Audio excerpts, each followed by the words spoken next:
Hello and welcome to the Manchester is Red podcast for the Manchester Evening News. I'm your host, Rich Fay. I'm delighted to say I'm joined by two guests who are in new threads in one way more than one today. Sorry, I really messed that up. Samuel Luckhurst, Tyrone Marshall, both wearing bright yellow.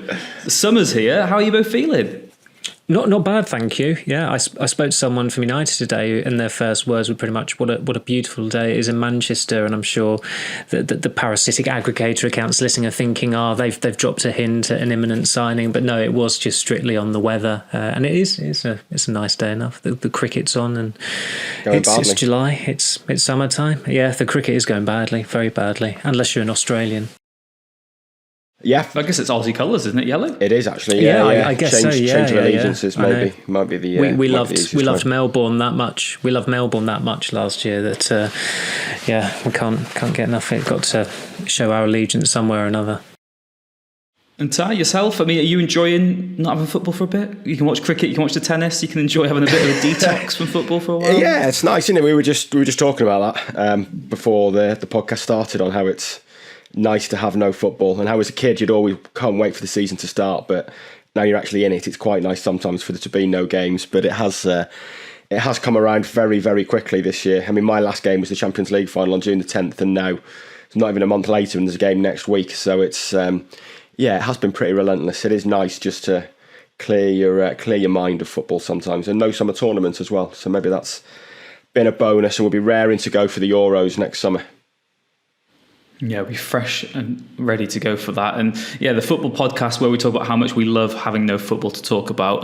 But there has been activity away from the pitch this week. United have finally completed that deal to sign Mason Mount. We'll get onto the Mount deal towards the back end of the podcast, because the most relevant and maybe up-to-date piece of news at the time of recording is United's pursuit of a goalkeeper. Samuel, you've done a couple of lines on United's activity around this department. Where do they stand on it at the moment? Is Andre Onana likely to become a United player this summer? It's probably looking likely that he will be their next number one. I mean, people at United are talking about discussions being quite advanced. There is progress being made there.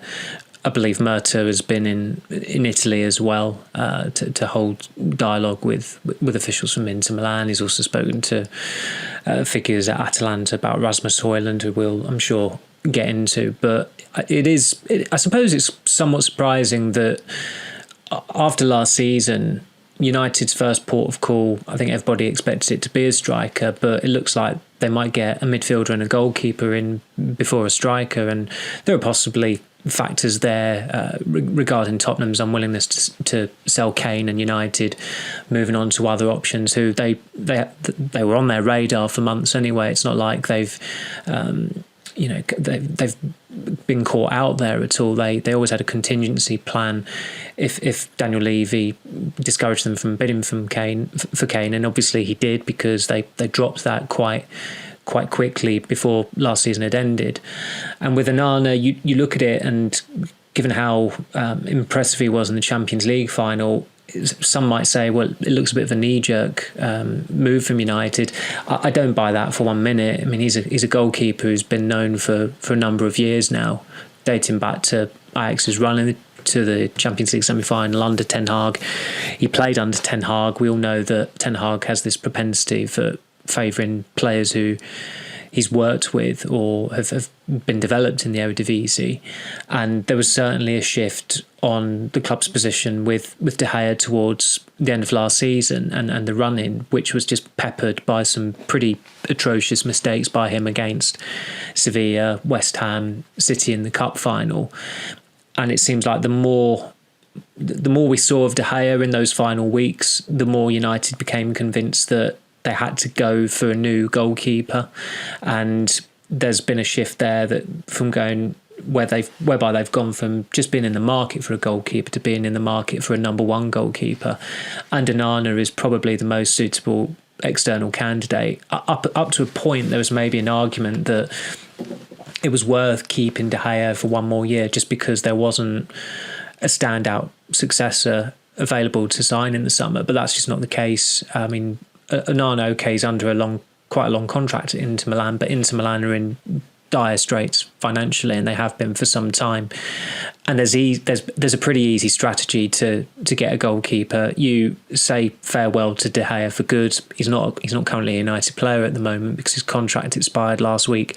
You sell Dean Henderson for £30 million is the figure that Nottingham Forest have touted.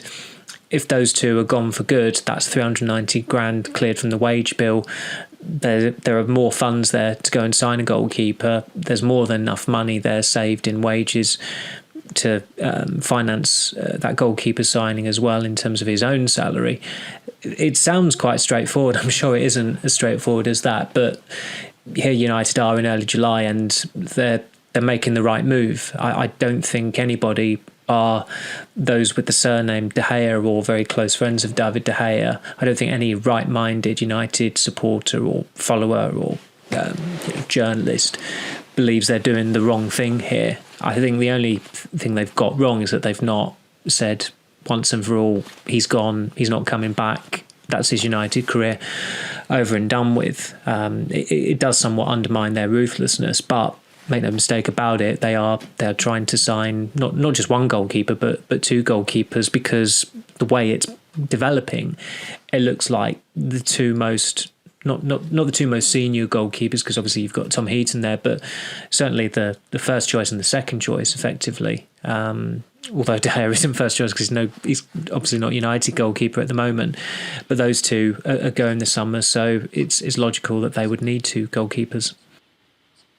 Ty, I know we've spoken a lot previously about Onana as well, but it does feel like that could be a really transformative arrival on the United side. Even if it ends up not being Onana, just a goalkeeper who's more aligned with Ten Hag's thinking, the philosophy, helping the way United play really, because they have been delaying this decision for too long, and it seemed certain from last summer that De Gea wouldn't be the right fit for Ten Hag. He entertained it maybe longer than he had to. There's a reason why last summer they couldn't go and get a goalkeeper. They had other priorities to address, but it does feel like that is a big missing piece of the jigsaw, doesn't it? Having a goalkeeper who really does marry the rest of the style of play. Yeah, it's going to make a huge difference. I mean, we saw with Ederson and Alisson just how significant a change and how revolutionary a goalkeeper can be to how your team plays. I mean, Alisson totally changed Liverpool's success really, and okay, they were upgrading from a poorer keeper all round than David De Gea in Loris Karius, but it can be a huge change. We know Onana fits Ten Hag's style of play because he's played 145 times for him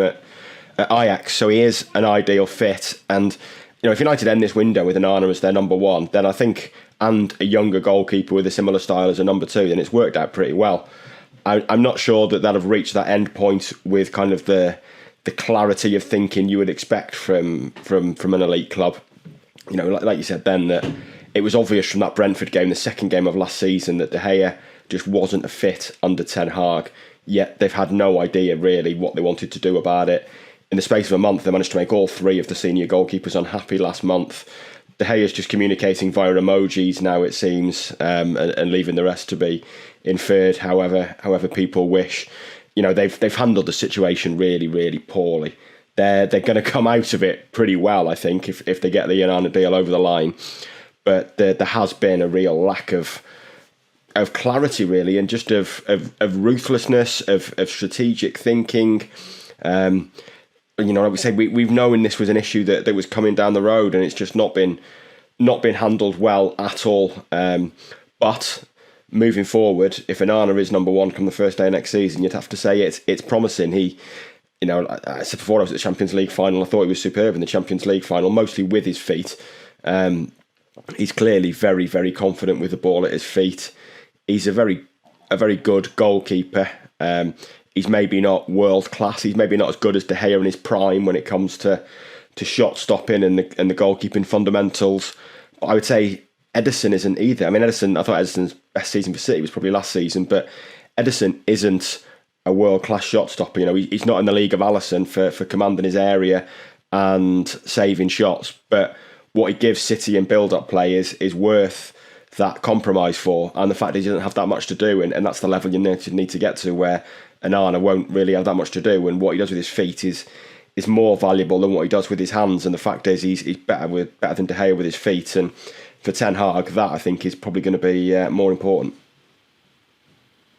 Samuel, you mentioned there, United could end up signing 2 goalkeepers this summer, a first choice and someone younger who they can mould into maybe a potential first team ready player. You've written the line as well.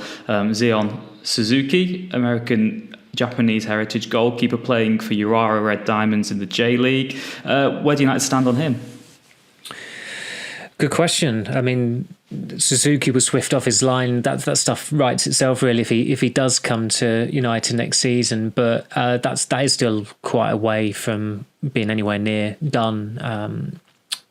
From what I gather is that United have still not made or come close to making a breakthrough with the agent on it. They have held discussions. He's whatever stock phrase you want to use on their radar tracked, what have you, but they have spoken about him. It's interesting that they've actually branched out to the Japanese market, because for those who will remember Japan's performance at the World Cup, although they didn't really advance that far in it, they went out the last 16 to Croatia. In the last 2 World Cups, they've looked a seriously good side, and there's almost a bit of an untapped talent system there that some very canny clubs have tapped into, and a lot of clubs still haven't. I mean, Mitoma was one of the best forwards in the Premier League last season. I like the look of Kubo at Real Sociedad as well. Japan, of course, beat Germany at the World Cup. They're a better team. They're a much, much better side than they were when they jointly hosted the World Cup in 2002, and strangely enough they still got to the last 16 then, and that's the stage that they've gone out in the last couple of World Cups, to Croatia on penalties, in Qatar, and I think it was Belgium in a pretty captivating and real ding-dong in 2018, wasn't it? They were 2-0 up and ended up losing 3-2, and Belgium scored that great, I think it might have been Marouane Fellaini who actually turned the game, but Belgium scored a particularly great winning goal on the counter-attack. And you can't help but feel impressed by Japan coming away from watching them in those tournaments. With Suzuki, he's very raw. He's a 20-year-old.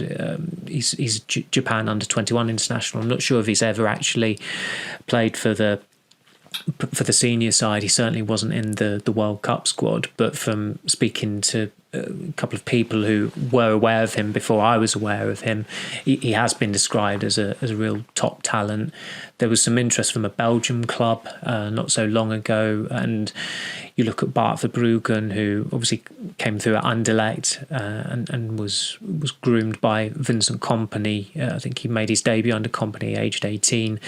He's just signed for Brighton for £16.3 million. There are a few louder ringing endorsements in recruitment than Brighton signing a player. So if that was to have been Suzuki's pathway into a bigger move to a bigger European club, that would have been logical, but he might end up bypassing that if United manage to make a breakthrough with the agent. But as I said, that still seems to be some way off, and with these things sometimes you have to wait for someone to go to justify bringing them in. So there are going to be so many conversations held over the coming days and weeks regarding a number of goalkeepers who are contracted to United, a goalkeeper who was contracted to United until last week, and goalkeepers that they would hope to welcome to the Carrington press room and present them with a piece of paper and a pen to sign possibly their peak years away to United. So I can't say that I've watched Suzuki. I don't think any of us can. Before maybe Thursday morning, the only Suzuki would have been aware of would have been a car manufacturer. But gleaning from the feedback that I've had of him, what I can glean from it is that he sounds like a decent prospect. But we'd have to. You can't judge a player until you've actually watched him, and he might not actually end up at United, but they definitely are in the market for 2 keepers this summer, and that's completely logical given the situations with De Gea and Henderson. With De Gea, he might as well just post a waving emoji, never mind a juggling emoji, or what was it last week? It was the yawning emoji, wasn't it? Yeah.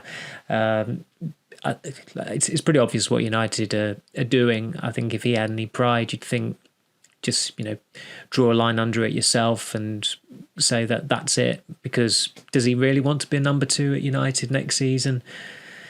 Maybe his career has gone that way, but he's still pretty young for a goalkeeper, and if his agent works hard enough, he could maybe get him a decent move somewhere. But the fact that there's no demand for De Gea and he's not fallen into a club immediately, again, that highlights his pretty low stock. And he's a player that United had intended to get rid of 2 years ago. Tom Heaton rejoined the club on the assumption he would be the number 2. This time 2 years ago, Dean Hendon was under the assumption he was going to start the season as United's number 1. He got COVID. He was laid low for a while. De Gea started the season, did well. Ole Gunnar Solskjaer reneged on his plans, and De Gea had a decent season under Solskjaer, in fairness, even though United didn't. But a stronger manager would have still stuck to his guns and made Henderson number 1. The fact that United were looking at trying to phase De Gea out 2 years ago, again, it says it all about his stock, and he probably did well to get another 2 years out of United. He certainly shouldn't be spending a 13th season at the club, and it's just strange that a very easy decision that really would not have been seen as particularly ruthless either, there's still an element of umming and ahhing going on about it, and when really United should have just been quite decisive over it, ensured he had a good farewell, a good send-off, and thanked him for his 12 years of service and moved on. But there's still this indecisiveness about them, yet there is not a formal offer on the table to De Gea as it stands. And Ty, in terms of the rest of the sort of goalkeeping department, then, like we said, there'll be lots of mitigation on who actually arrives and what the makeup of that is for next season. But we saw these hints when the retained list came out. United offering Heaton and Bishop those extra deals as well to keep them longer. It shows that there is so much sort of uncertainty. And while it seems obvious from our sort of point of view that De Gea had to leave this summer, or at least not be the number 1 going forward, it does still feel like United are maybe a bit indecisive themselves of what happens next. What do you think this goalkeeping department and hierarchy could actually look like next season? Presuming both of these signings come off, you would presume it'd be Onana, Suzuki, Heaton, at a guess. But I think Henderson's clearly going to leave. Something United was saying, they're talking to Henderson, and we need to ascertain whether he wants to stay or go. He wants to go. It's pretty obvious he wants to go.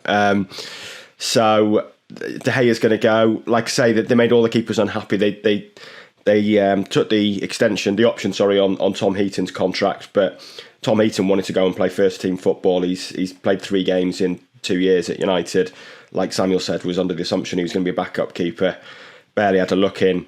Got injured as number 2 last year. Came back, was fit again for the end of the season, and Jack Butland kept his place. And I thought the decision, although it's fundamentally irrelevant to the wider scheme of things in terms of the game, just the decision to put Butland on the bench in the cup final when he'd already signed for Rangers, rather than Tom Heaton, who's been a good servant to United across 2 spells and was number 2 before his injury. I just thought that was a strange decision, really, and not a particularly just reward for someone who's been a good servant, and you're rewarding someone who's come in and kicked a few balls about in training before signing for someone else on loan. It didn't make sense to me.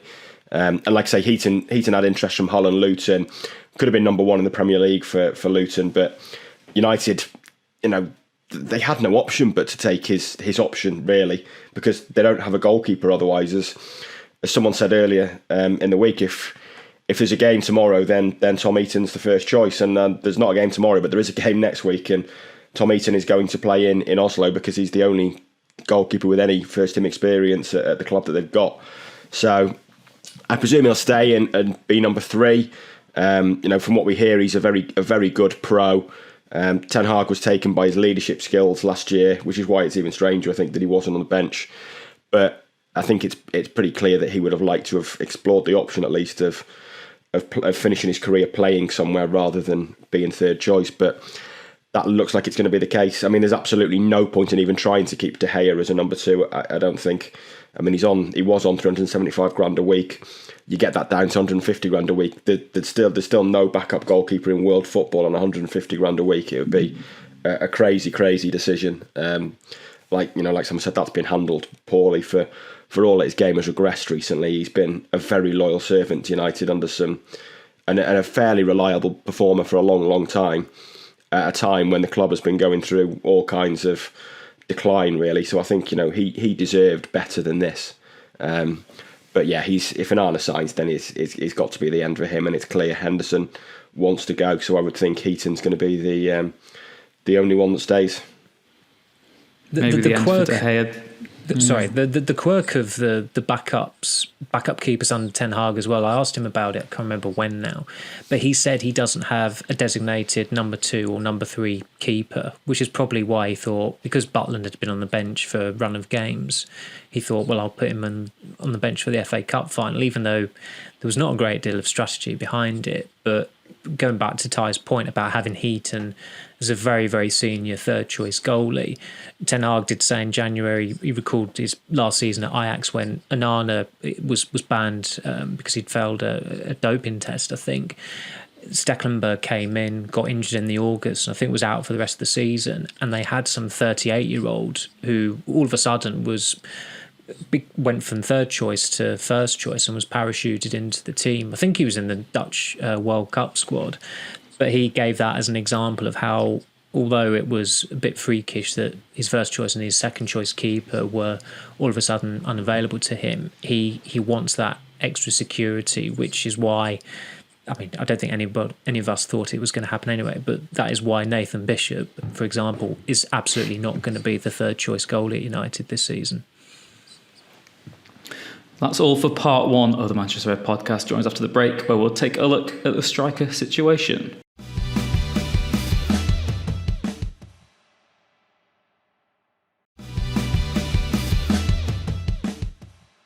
Welcome back to the Manchester is Red podcast. Now, Samuel, you've also wrote a line on Friday morning. John Murtough holding extensive talks with Atalanta over a possible deal for Rasmus. Are we saying Hojlund? Are we saying Hojlund? How are we pronouncing it? Hojlund, I think. We need a Danish fan to write in or get in touch to clarify, but probably Hojlund.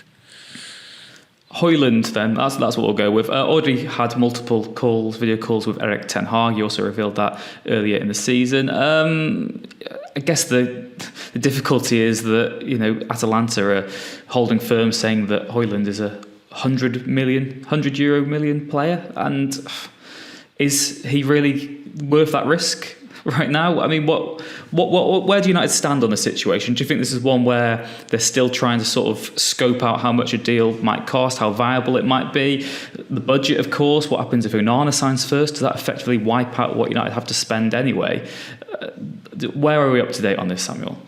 They won't be spending 100 million euros on him because he's not worth that. His goal scoring record at Atalanta is pretty modest. He's only spent a season there. It's his international form, I suppose, that has really captured the imagination. I think he got a hat-trick in one of his first games, and he's got 6 goals in 5 games for Denmark.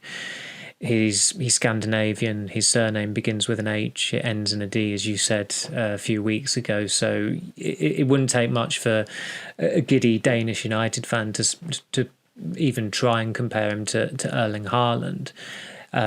He might be one of the elite European strikers in a couple of years' time. Nobody knows. He's understandably of interest to United because he plays in a Big 5 league. It's interesting as well, I suppose, that United have had this propensity for looking at strikers, specifically strikers who've been developed in Austria. Hojlund played for Sturm Graz before Atalanta. Haaland was at Red Bull Salzburg, and Benjamin Sesko, of course, was at Red Bull Salzburg. I think he's going to obviously move over to RB Leipzig in the Bundesliga for the forthcoming season. So it seems a bit strange, but it seems like Austria is quite a good breeding ground for young up-and-coming strikers. Haaland's obviously a freak of nature. Sesko, maybe he'll be a brilliant striker, maybe he won't be. And now Hojlund is obviously getting a lot of traction. But United knew as far back as around March time that they foresaw that there would probably be issues with any pursuit of Kane just because of the Levy factor. And that's proven to be the case. And they were they're actually decisive there in acknowledging that Tottenham were not going to entertain selling him to a Premier League club, so they had to look at alternative options. Victor Osimhen is a bit of he's a budget buster really. His value is probably greater than Kane's at the moment, and then they've looked at the second tier. and it seems like, as I think I did write it in March as well, it was Hojlund and Randall Kolo Muani. I've seen more of Muani than Hojlund. I thought Muani did very well in the World Cup final, and I don't want to obviously just judge one's thoughts on a player from one game at a World Cup, but you look at Muani, who is pretty much seen as the alternative, as the backup option to Hojlund at the moment. I think he's 24. He's got the cachet of being a France international. Again, he's operating in the Big Five league, but one I'd say that is more similar to the Premier League than Serie A. And his goal scoring record is pretty good in the Bundesliga as well. There's an argument to say that he is more suited to what United need, and they need a proven goal scorer, and you can't say that about Hojlund. You could make that argument about Muani, but Ten Hag, after the season United have had, they want to back him, and as it stands, he's held those video calls with Hojlund. Hojlund is also, it seems like he's effectively represented by Kees Vos now as well, who is Ten Hag's agent. It's not been publicised yet, possibly because a transfer's not gone through, but that has been in the works for a while now. I think for maybe the best part of 2 months. I think Hojlund has been under the SEG International umbrella. And normally when you change agents just before a summer transfer window, it is with one purpose and one purpose only, and that is to get a transfer. Hojlund is at the opposite end of the scale to Zidane Iqbal, but that's what happened with Zidane Iqbal. He joined SEG in May. They promised him a move to the Eredivisie, and he's obviously gone to FC Utrecht on a permanent basis. So you can imagine that Kees Vos is trying to do his utmost to make it happen. John Murta has spent, I was told he spent a fair amount of time with Atalanta officials as well. He led discussions, of course, for the Mason Mount deal. He will be trying to get that fee down to an acceptable number for United. There will be, it feels like there are very few deals these days where there are not add-ons for a player, and United will always cite this tight budget. They will cite FFP, and amortization comes into it as well. So there were so many nuances to focus on during discussions that I'm sure they spent an hour, maybe hours, discussing those separate things, which can seem pretty tedious to you and I, but I suppose in terms of the framework of a deal, they are important. And Atalanta, they're not in the Champions League. If they're going to get a good upfront fee for him, and there are add-ons that can take it towards, 75 million, maybe lower than that, there comes a point where someone has to tap one of the senior officials on the shoulder and say, look, we can't be turning our noses up at that. That is a good fee. He might have a rubbish second season with us and his value dwindles. Who knows? And from Hojlund's perspective, he's reputedly a boyhood United fan. If you're in that situation, if you're in that position, you are going to want to join Man United if you could be their number 9 and maybe lead their charge at a title challenge. That's unbelievable preparation for your first major international tournament next summer, because I don't think he went to the World Cup with Denmark, but he will certainly be leading the line for Denmark at the Euros if they qualify for it. Yeah, he would have been 9 or 10 last time United won the league. So, being a boyhood childhood United fan has a different meaning in this era, doesn't it? To maybe what some people were spoilt with it growing up in the 80s and the 90s. So, Ty, I ask you this every podcast. I'm going to ask you again.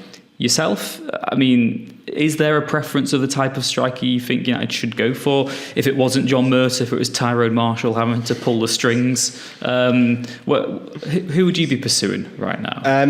I think the problem is that beyond Harry Kane and perhaps Osimhen, there just isn't that guarantee of being a success out there, and that always comes with a big risk. There's, City got the last guarantee of goals in Erling Haaland, and I think Osimhen and Kane are the only ones that United are looking at that come with that cast iron guarantee of at least 20, maybe 25 a season. Like Samuel said, I was impressed with Kolo Muani at the World Cup, but I was impressed with Wout Weghorst at the World Cup as well.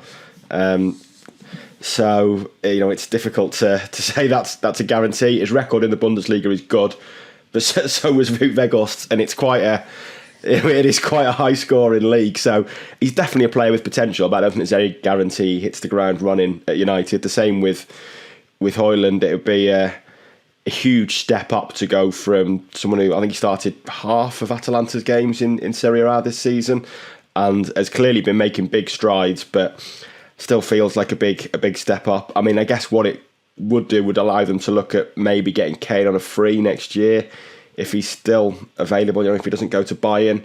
But I think it's undoubtedly a gamble. I don't think he's certainly not. His record isn't comparable to Haaland's. He doesn't come with that kind of cast iron guarantee of goals.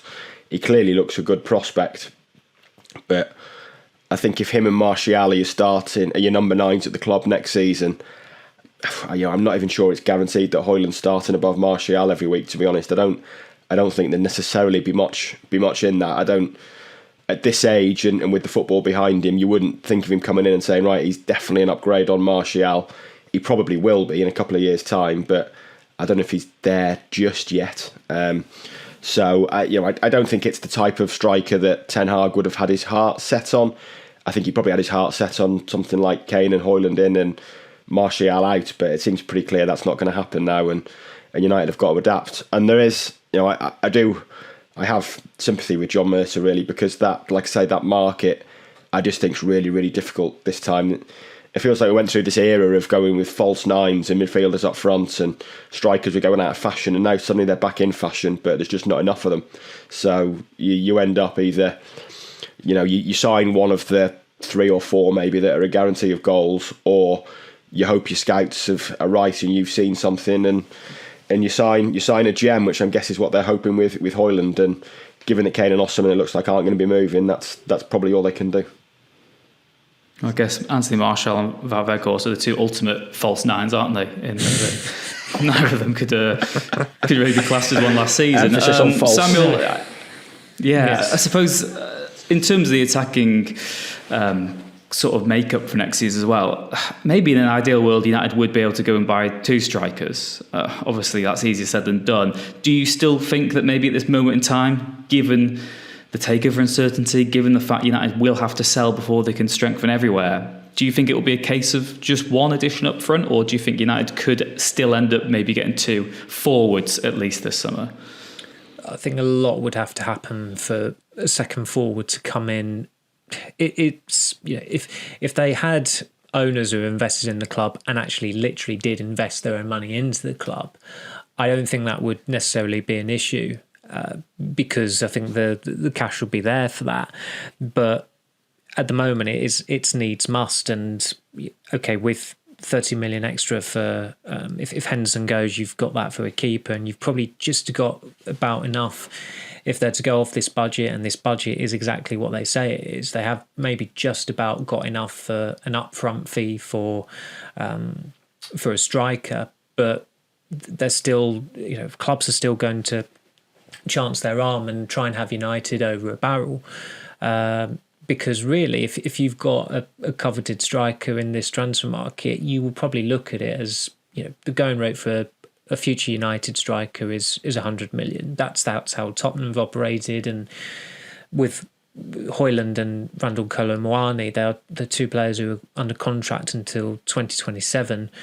So those clubs, you can't blame them for chancing their arm or talking about 100 million euro fees in the press. That they're clearly not worth that figure.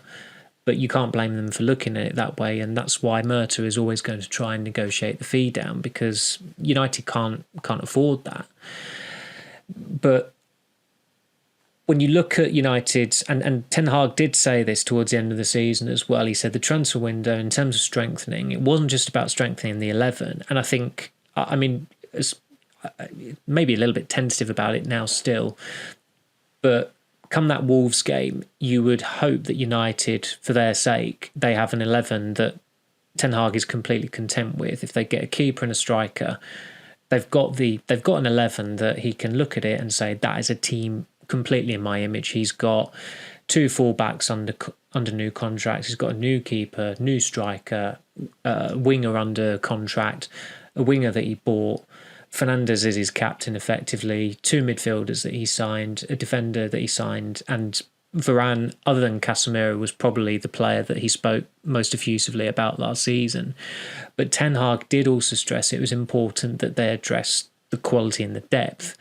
And that's the problem they have, in that when you look beyond the starting forwards, I'd say there's maybe one who's a must keep, which is Garnacho.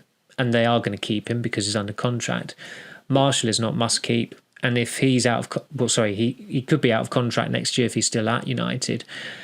I don't care what happens, but unless he has a 30-goal season, they have just got to let him go. Don't extend the contract at all. You're giving yourself a problem, most likely. The alternative to Fernandes at number 10, it could be Mount, but if you were to do 2 separate 11s, it's Van der Beek. He's not good enough for United. You can't say with complete certainty that Ahmad will be in the squad next season. It depends how he does in pre-season. It remains to be seen if he can make the step up at Premier League level. Sancho, his performance in the FA Cup final was borderline unforgivable. Ten Hag was losing patience with him last season. He snapped at him at Wembley as well. It was remarkable. He lasted 78 minutes. Who else is there? There's Anthony Elanga, who was rumbled by Ten Hag and he's been usurped by Garnacho. He's not scored for United since February 2022. So there are too many question marks about too many squad players in the attacking department for United not to consider another forward. But you're going to have to shift probably 3 of them, two or three probably, to justify that. And because of fitness, form, and also in the case of Sancho, his fee, because it was only paid 2 years ago, United could be saddled with them for another year, because what club is absolutely desperate to get Donny van der Beek? There won't. If there's a Premier League club out there that wants him, then the owners or the director of football should be sacked, because there's no justification for it. He couldn't hack it at Everton, never mind at United. Marshall, there's talent there, but again, what club is going to be desperate to sign a player with 17 United goals in the last 3 seasons and who last completed 90 minutes in a league game in England in January 2021? Elanga could do a job at a club of some in the lower echelons of the Premier League, possibly, but he's not exactly a compelling sell. So this is the problem they have, and I just don't see any taker coming in for Sancho other than one that might think, if we can get him for a loan fee and cover a percentage of his wages, maybe we can make it work. Maybe he'd be better suited to us. But we've talked about United casting the net wide to sign players. The net is very, very narrow for clubs that would be in for those players just mentioned. And it's telling as well, so far we're well into July now, there have not been many concrete reports about these players leaving United either. I can't think of one, in fact. And I suppose somewhat it's going to nag at some United fans, but the faces of those players have been all plastered over the training images this week, and there's a chance that all of them will be starting against Leeds United in Oslo. Yeah, I suppose until the internationals are back as well, you can't really maybe afford to get rid of some of them, because you just need the bodies in for pre-season training. I mean, maybe a ruthless club does get rid of them anyway, but United won't be doing that anytime soon. Thank you very much for joining us for part 2. We'll be back after the short break for the final part of today's podcast.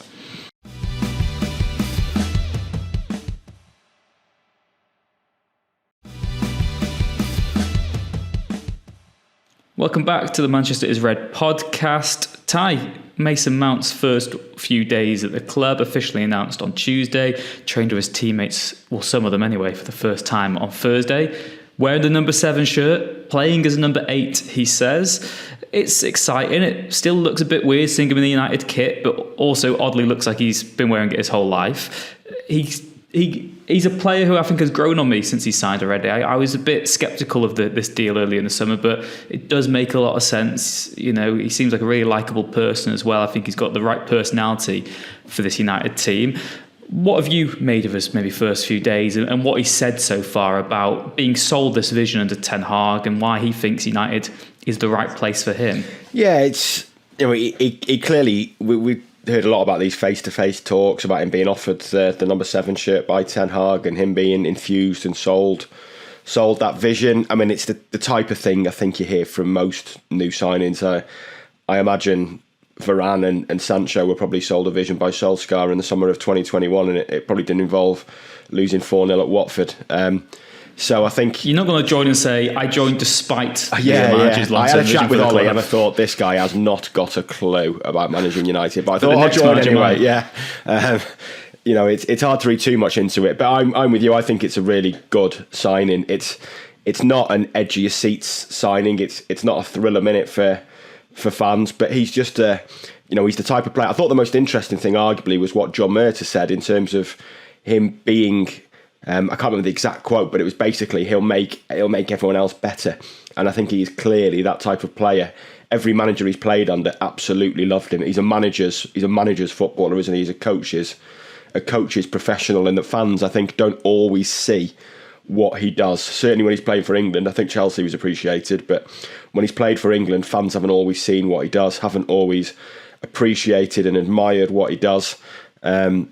But I think coaches see it and coaches realise he makes teams better. And I think there's going to be a bit of that with United. I think he'll slot nicely into that midfield. I think it looks a really good system now, a really good 4-3-3 with that Casemiro, Mount, Fernandes midfield. So I think it's a good signing. I think he is the type of player that lifts players around him.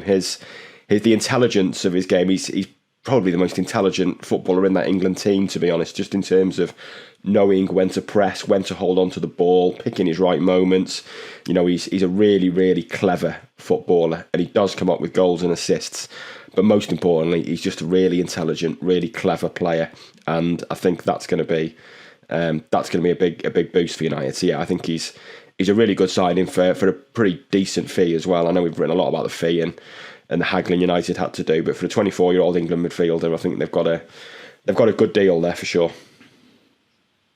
And if it's a player that Ten Hag wants as well, then the fee is justified, really, isn't it? You know, if that's someone he wants and it's a key area, then let him spend it. And as Samuel mentioned in the previous part as well, there is now this option that United next season, their sort of strongest 11, 6 of those players, 6 of the 11 could be Ten Hag signings. So, you know, there is a real sort of identity there of this team being in his mould and his vision. And like Samuel said, the players who weren't signed by Ten Hag are your captain, Rashford, who just had a brilliant season. You've got the 2 fullbacks, and you've got Varane, who's a World Cup winner. So, you know, there's a real sort of good core squad there. And yeah, maybe the squad depth will be what sort of determines where United finish next season. But Mount's certainly a promising addition. Samuel, the fact he's been given the number 7 shirt, I know you've written that Garnacho was previously considered as well as an option to take that. Would have maybe been an element of risk for a player who's still very raw and maybe he can't get too carried away at this stage of his career because, you know, he's got all the raw attributes and the potential, but it is only potential. From a United point of view, I mean, the fans always want the most exciting player to be the number 7 shirt, don't they? United, it's arguably the most iconic shirt number in club football, certainly one of them. And Mason Mount, do you think he'll be more Ronaldo or more Michael Owen? It's a difficult one to answer that. I mean, the irony is that his PR is also Ronaldo's PR, and they try to portray United as this dysfunctional football club after Ronaldo left for the might of Al Nassr in Saudi Arabia. Yet, of course, they were lapping up Mount being made the number 7, which would suggest that their version of events were nonsense, really. I mean, I like the cut of Mount's jib so far. I think he, you know, the interview he gave to MUTV, he spoke very well. I mean, the use of the word family by United now. I mean, thankfully I've never ever watched a Fast and Furious film, but I'm aware of this on-running joke of them using family in a serious sense, but people look upon it, you know, as almost this on-running joke now. But the fact that Mount was kind of like peppered with all this, North Korea style questions, but still spoke in quite an engaging way, bodes well, especially for you ahead of going to Oslo next week, and for us ahead of going to the States on the pre-season tour. Should any of us get the opportunity to speak with him. But as Ty said, in terms of his, he's played under these coaches, a diverse range of coaches. They've all rated him. His work off the ball is going to be really important. He's not a classic 7 at United. It's a number that's always gone. Usually it's gone to a bit of a maverick or a winger or a superstar. I don't think you'd ever really bracket Mount as a superstar. I mean, for us, we don't care what his squad number is. There are fans out there that care about some of those things. There are fans out there whose happiness hinges on transfers. I can't put myself in that mindset, because I don't think that way. But I suppose it was a surprise when United sent us the image of it just before they announced it. It was the number 7. I don't think anybody really saw that coming. And of course, you couldn't order a Garnacho 49 shirt in the new kit. And again, that built up this anticipation that he was going to be unveiled as the new number 7. I think Garnacho posted something on his Instagram account, wasn't it? 7 million followers, and it was the 7 affixed to his back, and you thought that was another hint, but in the end, it's gone to Mount. I don't think anybody's necessarily expecting him to reach the heights of Ronaldo Mark 1 at United, but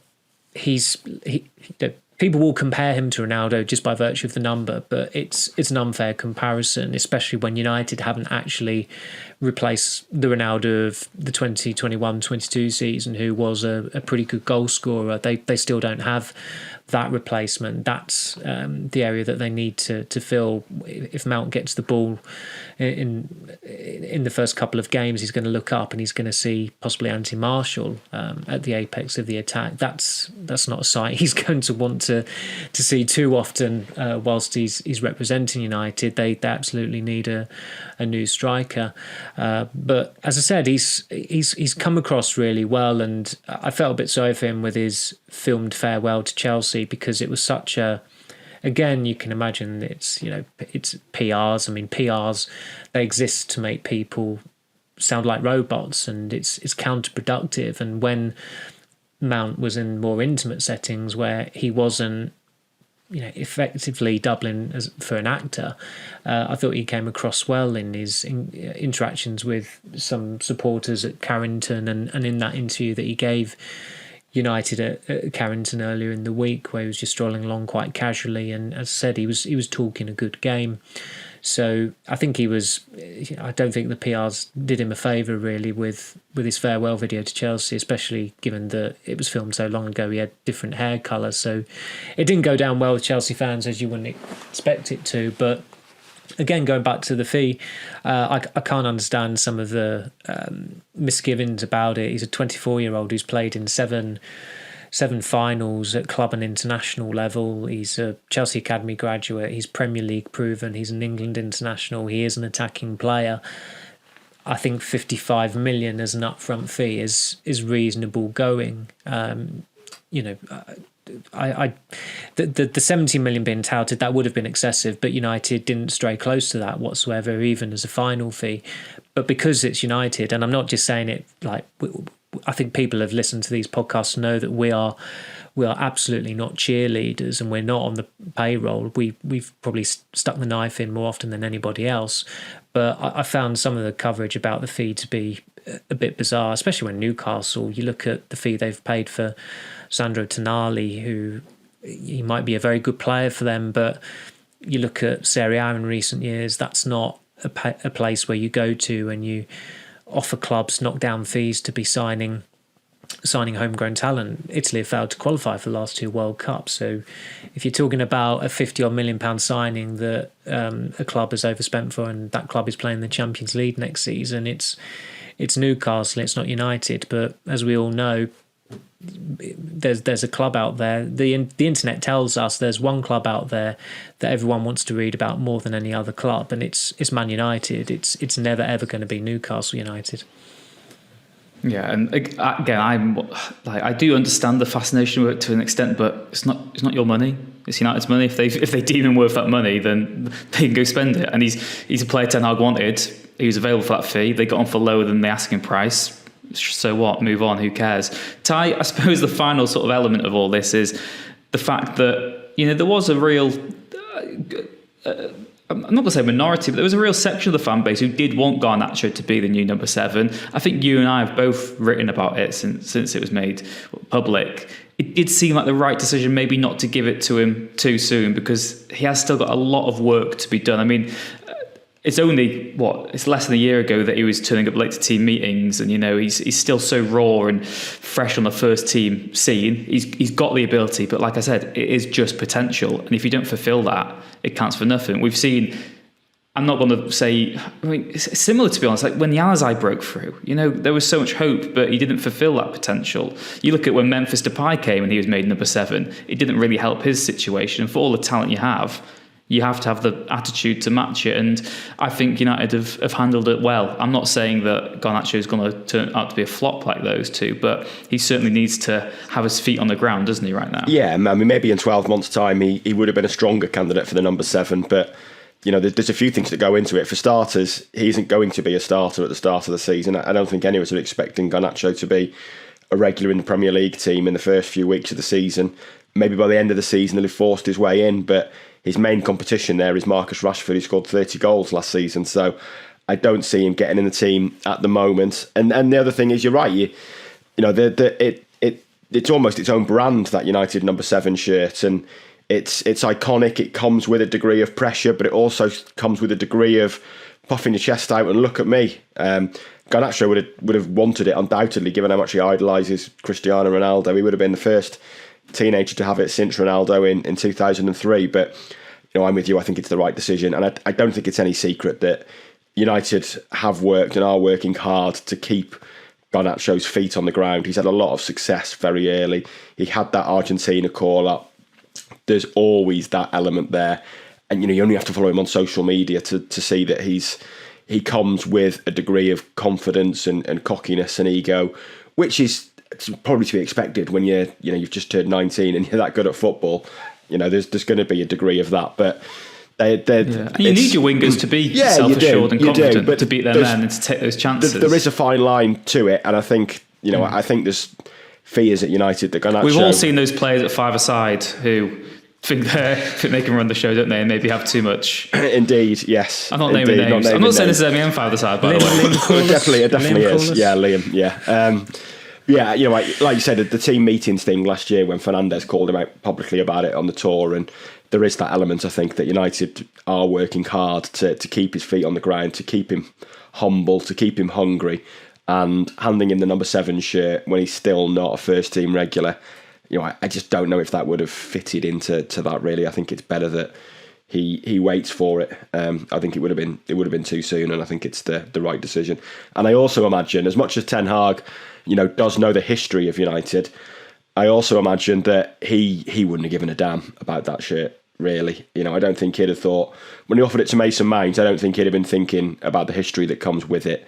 Maybe the degree of that, but he strikes me as the person that's just not really bothered, about what it means. And, as I put in a piece the other day, it's not like the number 7 is solely associated with your thrilling, edge of your seat wingers. I mean, Brian Robson wore it for 10 years, and he's probably the best centre midfielder the club's ever had. So it's not terrible that a central midfielder wears the number 7. No, and on the flip side, it might be the ultimate motivation for Garnacho now as well, to say, if you don't think I'm worthy of that shirt this season, I'm going to prove to you that I should have been. Yeah. So it'll work both ways, and like I said, it doesn't really matter. Football's not on yet, but we've got to talk about these things until the games start, and thankfully they are back next week. Thank you very much, Ty and Samuel, for joining us today on the Manchester is Red podcast. Thank you. Thank you, Rich. Thank you very much for listening. Once again, a plug: if you listen to this podcast, it is available on YouTube. You can watch the video in full, and also check us out on TikTok, Man Utd MEN. You can watch smaller clips of the show there, as well as more daily uploads and latest news as well on everything Man United. And there'll be some more of those as the tour begins, as pre-season begins as well. So keep your eyes peeled. Man United MEN on TikTok. Thank you very much. Take care. And we'll see you again next time.